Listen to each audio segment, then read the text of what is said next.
Hey there, and welcome to the Indie Pop Girl, the podcast where you will find music chat, new releases, hidden gems, and nostalgic deep dives. This is the first episode in the Friday Throwback series, where we take a second look at albums, artists, and moments that didn't get their flowers the first time around. I'm Rachel, and today we're dimming the lights and diving into one of the most daring, divisive, and let's be honest, misunderstood pop records of the 90s. I'm talking about Madonna's Erotica.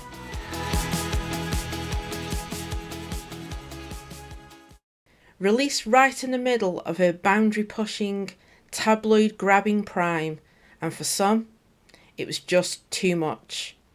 Too bold, too cold, too sexual.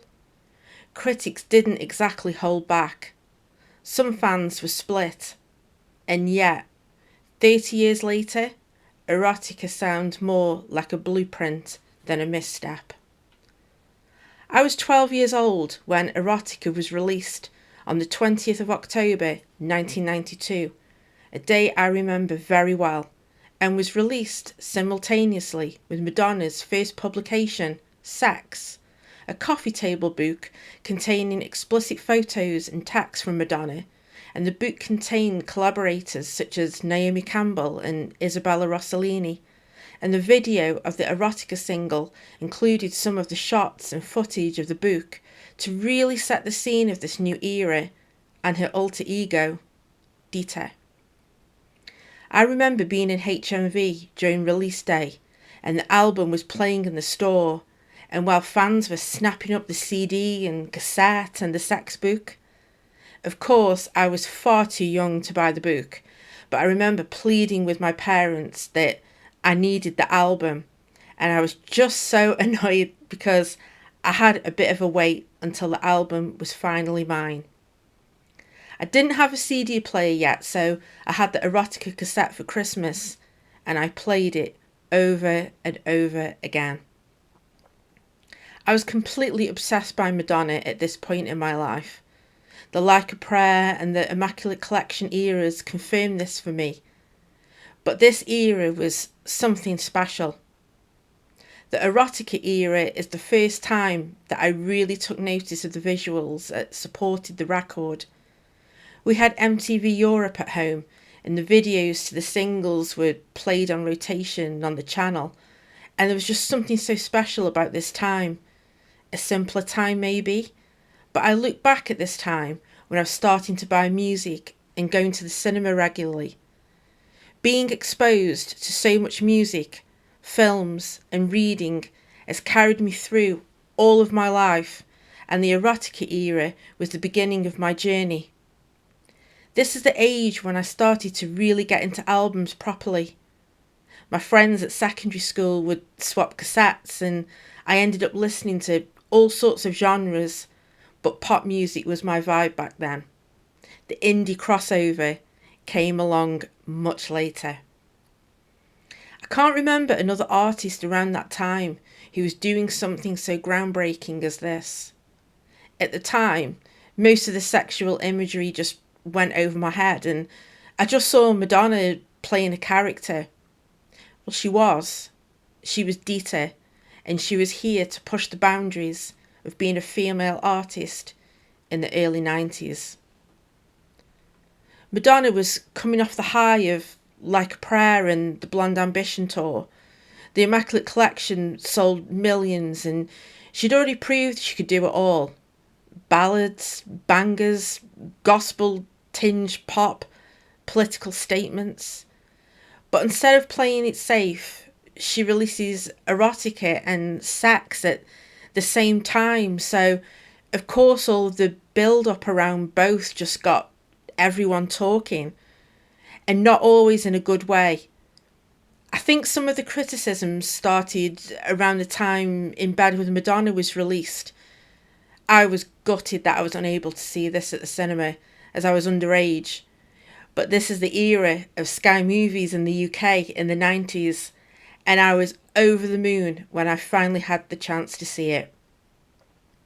I remember people talking about the sexual content of the documentary, and a lot of it, yeah, I didn't really take much notice, and a lot of it went over my head.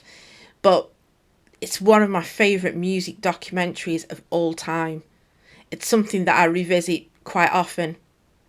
It set the blueprint for the future, and again, Madonna was pushing the envelope in regards to performance and expressing herself as an artist. If you've seen this film and are aware of the Like a Virgin performance, well, you will know exactly what I mean. It probably seems a bit tame with today's standards, but for a commercial artist like Madonna, just pushing each time with what she could get away with was just so exciting. Not only for Madonna fans, but for music fans in general. Here's the thing though, people weren't ready.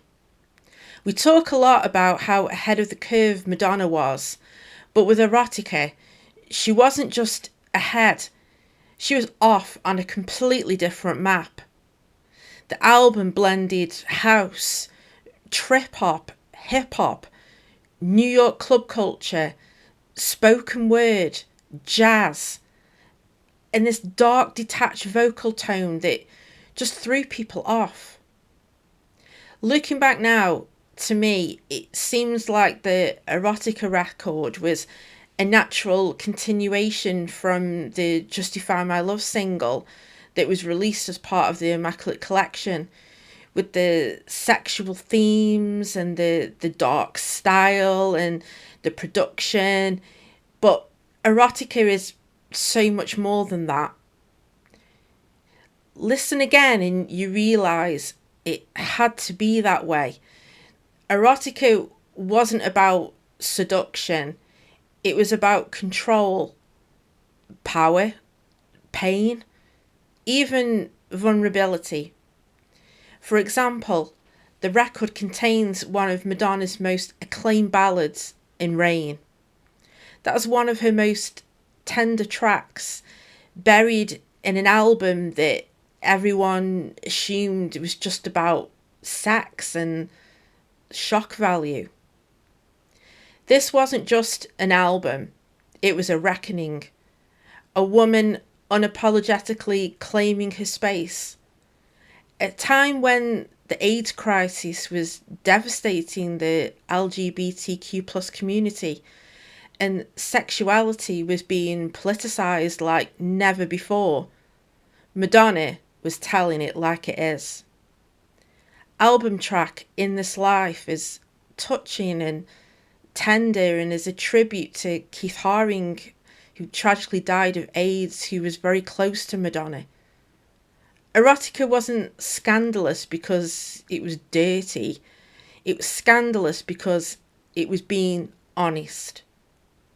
Madonna was again pushing the boundaries of the themes of sex, S&M, and homophobia. Combined with the production of Shep Pettibone and Andre Betts, she expanded her sound further. Songs like Waiting and Secret Garden display jazzy tones. Bad Girl is a smooth ballad combining electronic elements with jazzy piano. Erotica not only provided the benchmark for female artists in the years to come, but it was a way ahead of its time, and I'm very grateful that I was around for this groundbreaking era.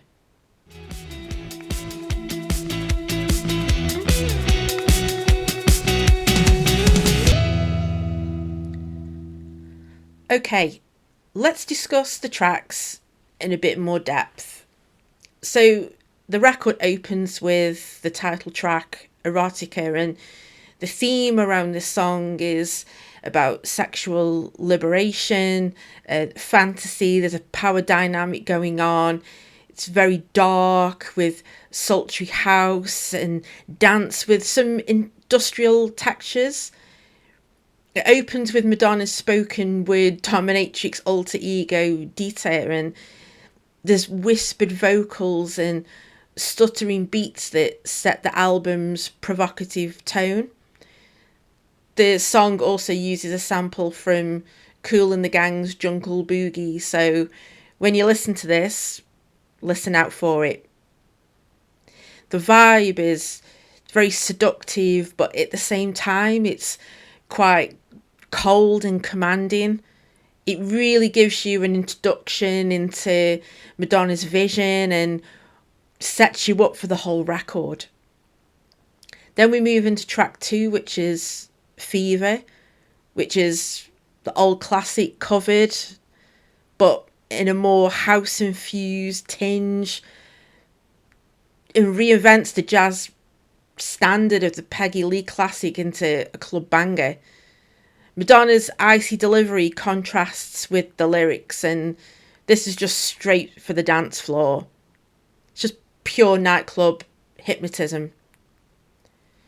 Track 3 is Bye Bye Baby. So this one is a little bit different. It's more funky. It's got like a trip hop beat. It's quite angry, as the themes are around being empowered after a breakup. Madonna uses a tinny telephone-like vocal filter on this, which I think really works with the song. And her delivery is quite biting and sarcastic. And the lyrics flip gender expectations. It's very sassy. It's got a lot of power. Really works well in the Girly Show live tour.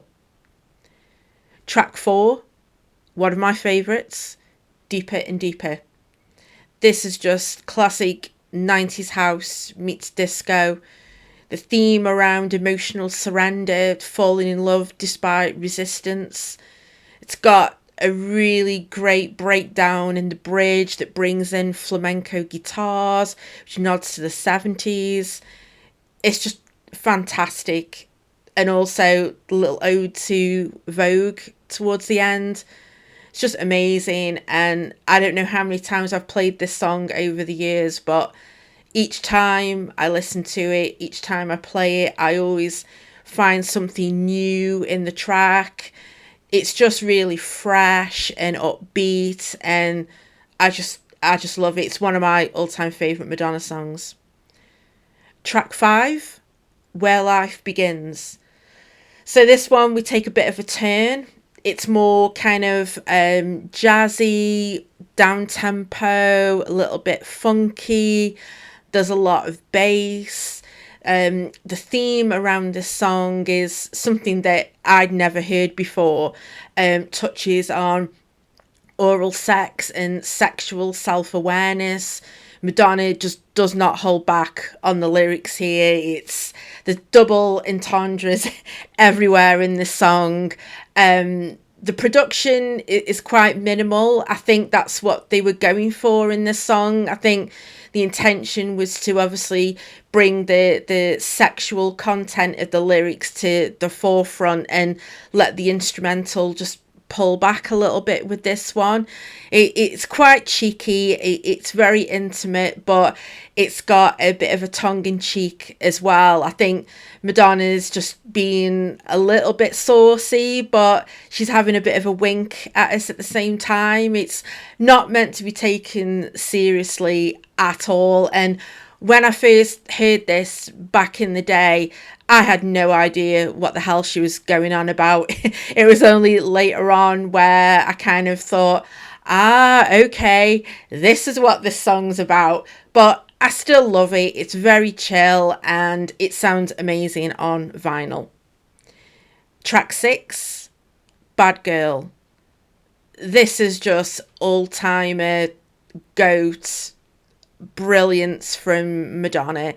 I think Madonna is very underrated in terms of a songwriter, and if you've got any doubts about Madonna at all, listen to this song, listen to the production of this, listen to the lyrics of this, and watch the video, which was directed by David Fincher, and it all comes together complete.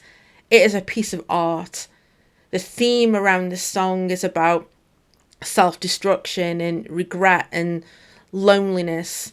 It's a moody pop ballad with live instrumentation, but with Shep Pettibone's electronic elements. It's really unique. It really stood out to me when it was released. There wasn't anything like that sounded like Bad Girl in the charts, or I can't think of anyone who was doing this kind of style.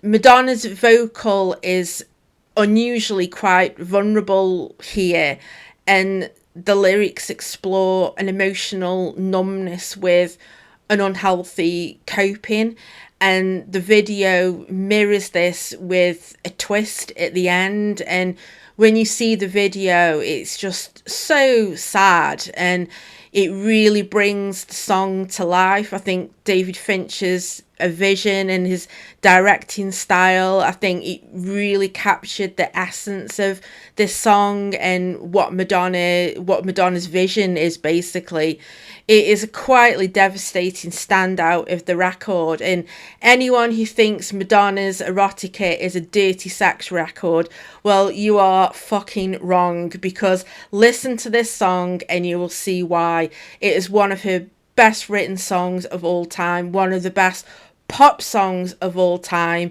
Fight me, I said what I said. Track 7, Waiting. So again, we have a bit of a jump in style. It's got a lot of hip hop beats and a R&B chorus. There's poetry style in the verses, spoken word with a silky sung chorus, and the lyrics, they go between pain and pride. There's a soft menace here with a controlled tension.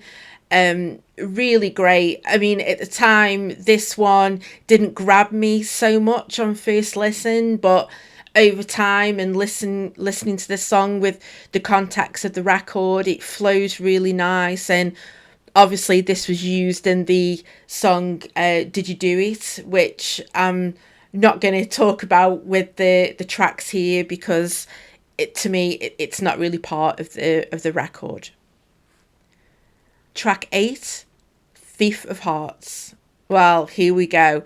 This is industrial pop. It's absolute banger. Madonna is angry about a woman stealing her man. It's messy, it's sarcastic.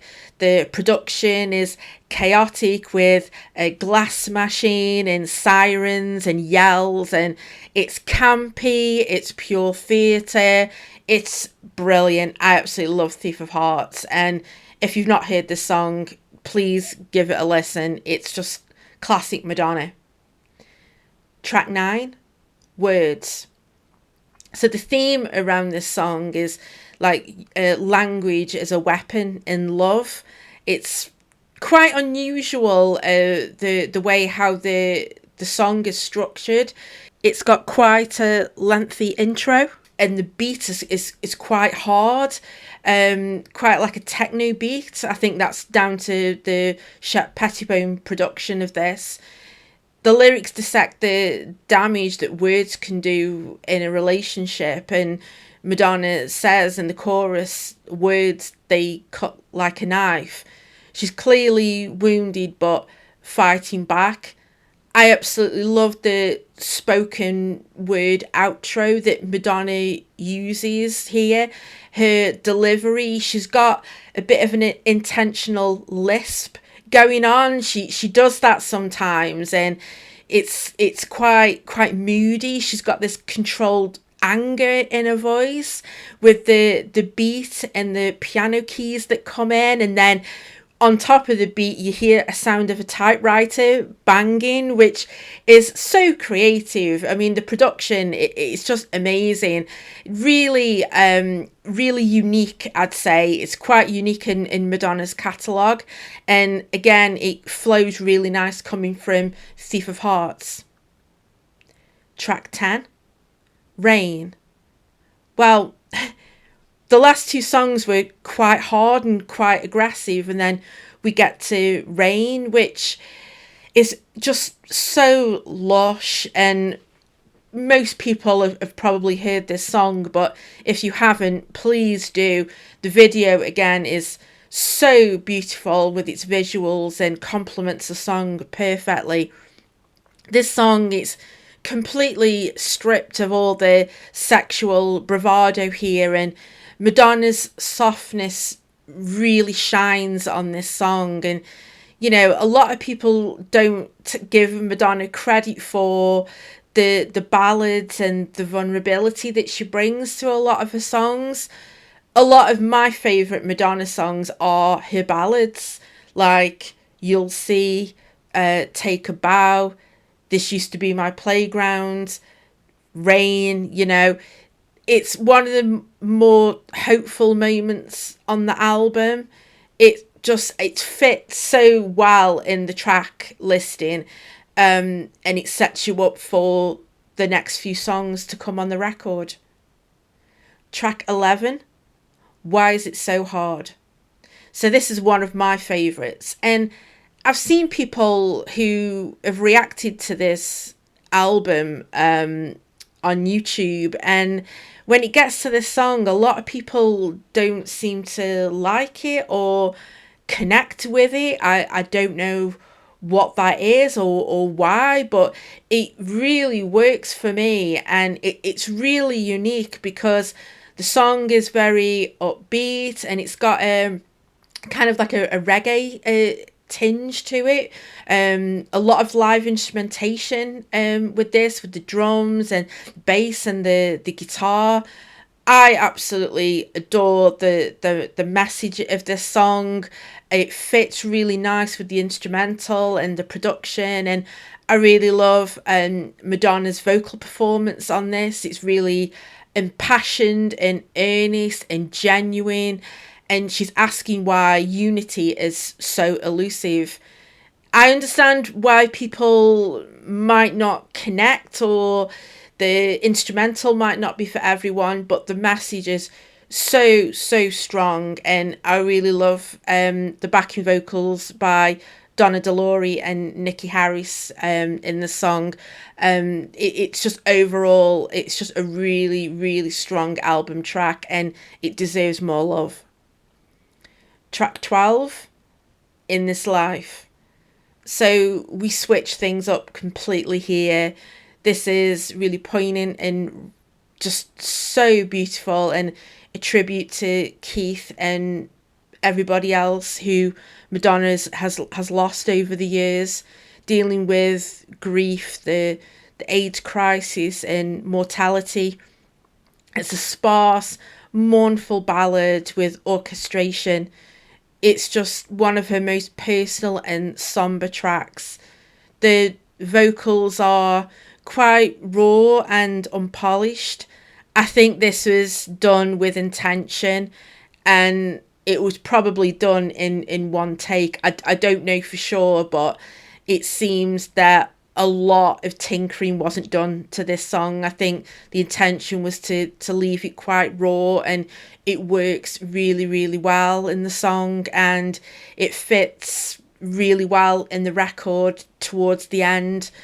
Like I said earlier, a lot of people think of this record that it's this, dirty, explicit record, and all the songs are about sex, and, it's disgusting and all of this stuff. People don't know what they're talking about. You need to sit with this record and make up your own mind.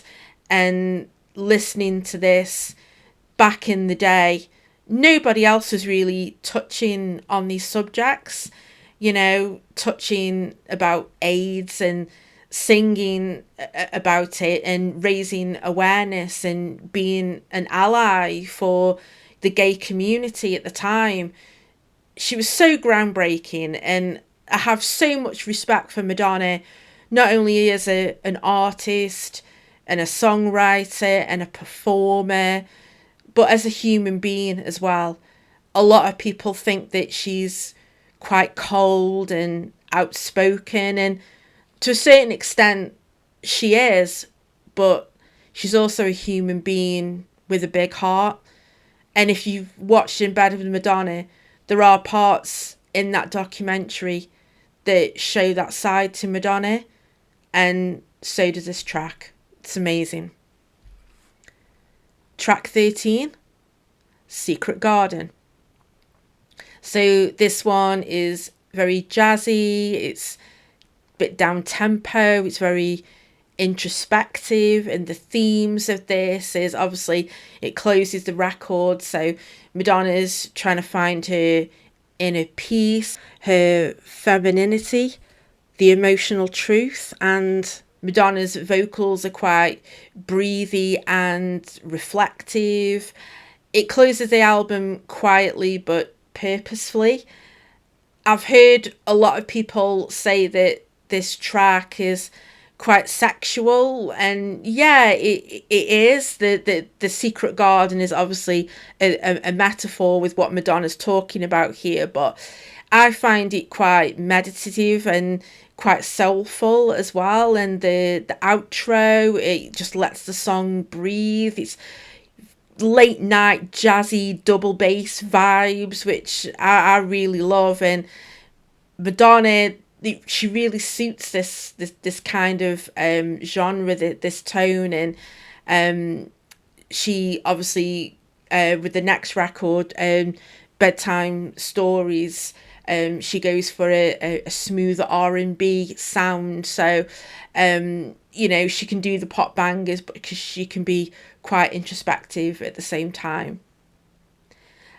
Like I mentioned earlier, I'm not going to talk about Did You Do It, as this wasn't included on my version of the cassette, and I just think it was just totally unnecessary, and it doesn't really add anything to the overall track list. It's just a remix of Waiting with some rap verses on top.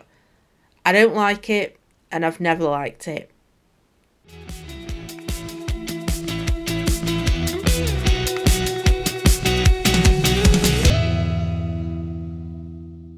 At the time of release, some felt that the music and lyrics were overshadowed by the sexual themes in the book.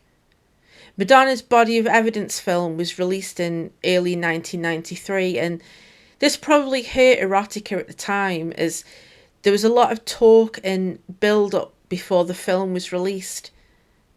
I think people were put off by the content of the book and the explicit nature of Body of Evidence, and sadly the songs kind of became forgotten amongst the chaos and the press.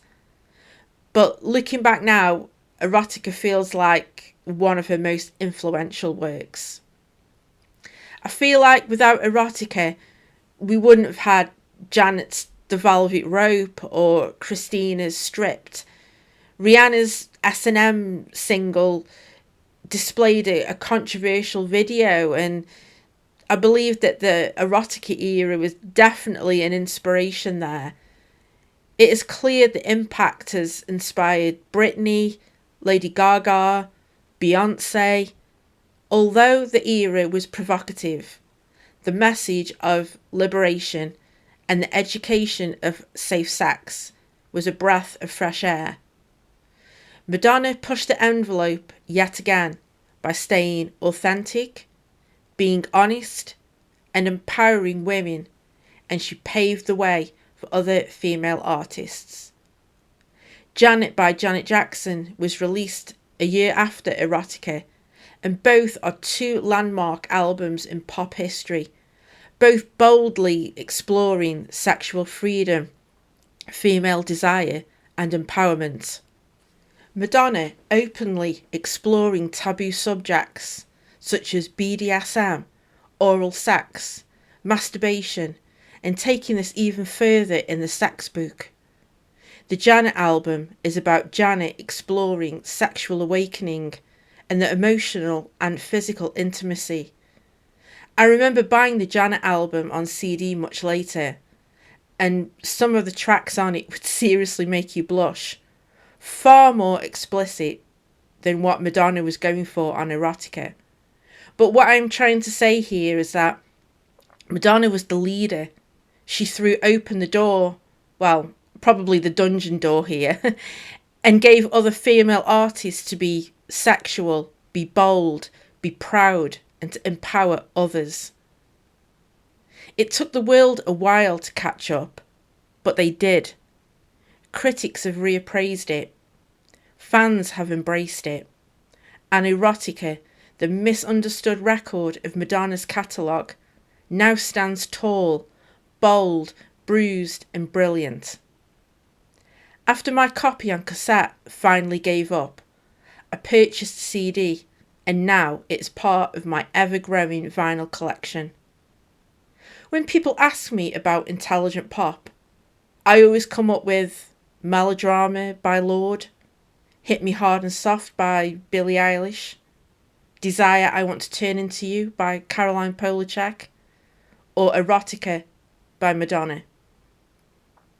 It stood the test of time, and to me, it still sounds fresh. It always takes me back to Christmas 1992, when I sat in my bedroom, headphones on, reading the lyrics, and experiencing this for the very first time is a memory that I will never forget.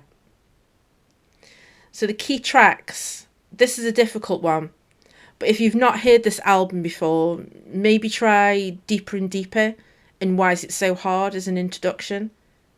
They're two of my favourites, and I hope you'll enjoy them too and discover the rest of the record. If you have any memories of the Erotica era, please let me know in the comments. I would love to read other people's experiences of this record and what your favourites are.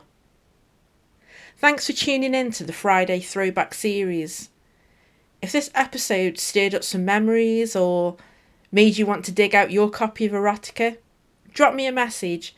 I'd love to hear your thoughts. And hey, if you've got a suggestion for a throwback in the future that we should revisit, send it my way. Next week, we are heading to 1996 to an album which holds a very special place in my heart. It's something that the critics just did not get upon release, and I can't wait to talk about it. Spoiler, I'll be putting the damage on. Until then, I'm Rachel, the indie pop girl. Thanks for listening, and I will see you next time.